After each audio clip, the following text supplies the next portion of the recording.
साहिब दर्शकों, क्या हो जब कोई व्यक्ति अपने जीवन में सुख और शांति प्राप्त करने के लिए अपना पूरा जीवन भगवान की भक्ति में समर्पित कर दे, फिर भी उसके जीवन में दुख और बीमारियां उसका पीछा न छोड़े। उसके जीवन में न शारीरिक सुख हो और न ही मानसिक शांति। दर्शकों, कुछ ऐसी ही कहानी थी उत्तर प्रदेश के रहने वाले सत्येंद्र प्रजापति जी की। सत्येंद्र जी ने बचपन से ही अनेकों प्रकार की भक्ति साधनाएं अपनाई, लेकिन इसके बावजूद भी सत्येंद्र जी के हाथ सिर्फ निराशा ही लगी। लेकिन आज सत्येंद्र जी का कहना है कि जब से मैंने संत रामपाल जी महाराज की शरण ग्रहण की है, तब से मेरा जीवन पूर्ण रूप से बदल गया है। मेरी और मेरे परिवार की बीमारियां समाप्त हो गई हैं। यह सब मेरे गुरुजी संत रामपाल जी महाराज जी द्वारा दी गई शास्त्रानुकूल भक्ति साधना का ही परिणाम है।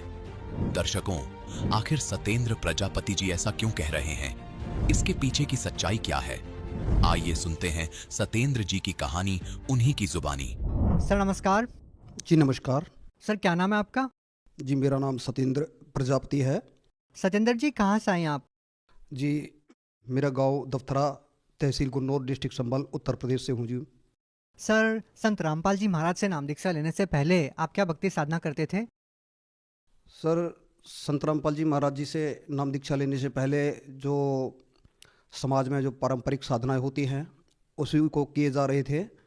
और सबसे हमारे जो आज पूरे परिवार में और ये सभी सबसे सर्वप्रथम हम नानक साहिब जी की पूजा किया करते थे। उसके साथ साथ जो भी साधनाएं थी, जन्माष्टमी आ गई तो कृष्ण जी को मनाया करते थे, नवदुर्गा व्रत रहा करते थे, शिव तेरस आई तो शिव जी को मना लिया करते थे। ऐसे करके हम ये सभी साधना कर रहे थे।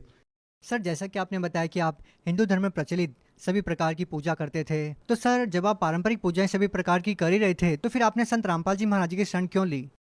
जब ये सभी साधनाएं कर ही रहे थे तो इनसे हमारे को कोई भी लाभ नहीं हो रहा था और हानि पर हानि ही हो रही थी। और मेरे को ये विश्वास नहीं हो रहा था कि भाई हम इतनी साधना कर रहे हैं, इन सभी साधनाओं को करते करते हमारे को भगवान से जो मिलने वाला लाभ है वो क्यों नहीं मिल पा रहा है। बड़ा दुखी हो रहे थे।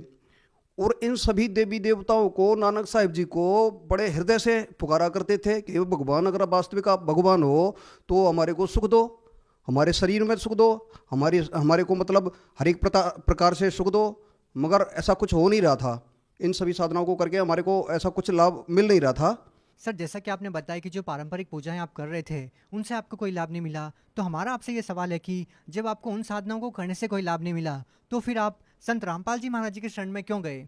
हम एक बार पूर्णागिरी गए थे। पूर्णागिरी जैसे वहाँ पर जो श्रद्धालु होते हैं जिस तरीके से जो कर रहे थे उसी तरीके से हम भी किए जा रहे थे। जब वहाँ घूमने के बाद में जब हम ट्रेन में आकर के बैठ गए तो वहाँ एक भगत संत रामपाल जी महाराज का शिष्य, उन्होंने मेरे को 10 रुपये की एक ज्ञान गंगा पुस्तक दी और वो सभी ले रहे थे उस पुस्तक को। तो मैंने भी इस ले लिया कि भाई सभी ले रहे हैं, भाई आप भी ले लो।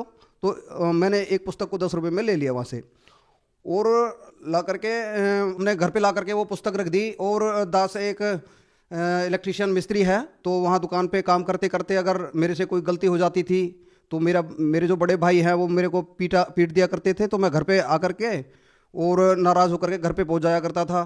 तो वहाँ पर मेरे मुंह में गुटखा भरा रहता था। ये सारे विषय किया करता था मैं। तो अंदर से ही प्रेरणा होती थी कि भाई तेरे घर में एक पुस्तक रखी है, उसको पढ़ ले। तो उस पुस्तक को मैं उठा करके पढ़ने लग जाता। फिर मेरे अंदर प्रेरणा होती थी कि भाई गुटखा साफ़ कर ले। तो मैं उसको गुटखा साफ़ करता तो माँ कहती थी भाई तू तो बहुत बड़ा भगत जी बन गया, अभी तो गुटखा खा रहा था और अभी से तूने निकाल दिया, पुस्तक पढ़ने लग गया। तो ऐसा कुछ करते करते मेरे को ऐसे जो भाई मेरी पिटाई करते थे तो मैं बिल्कुल भूल जाता था। वो पुस्तक मुझे बिल्कुल शांत कर देती और फिर दूसरे दिन ही चाबी उठा करके अपनी दुकान पे चला जाता था और भूल जाता था कि भाई ने मेरी पिटाई की है। सर ऐसी कौन सी पुस्तक थी वो जिसको पढ़ने के बाद आपकी मानसिक परेशानी दूर हो जाती थी, मन को शांति मिलती थी? सर उस पुस्तक का नाम क्या है? जी उस पुस्तक का नाम ज्ञान गंगा है जी। उस पुस्तक को पढ़ने से, वह पुस्तक पढ़ने से मेरे को पूरी तरह से शांति मिल जाती थी और जो अंदर विकार उत्पन्न हुआ करते थे वो बिल्कुल सारे खत्म हो जाया करते थे। उस पुस्तक को पढ़ने से मतलब मैंने ज्ञान समझा और ज्ञान समझने के बाद में सतगुरुदेव जी से नाम दीक्षा ली।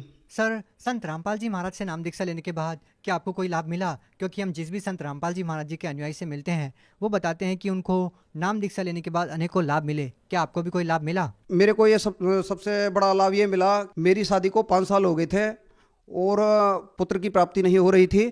तो संत रामपाल जी महाराज की शरण ग्रहण करके भक्ति करने से मुझे 2 बेटियां, 1 बेटा परमात्मा ने इस दास को दिए।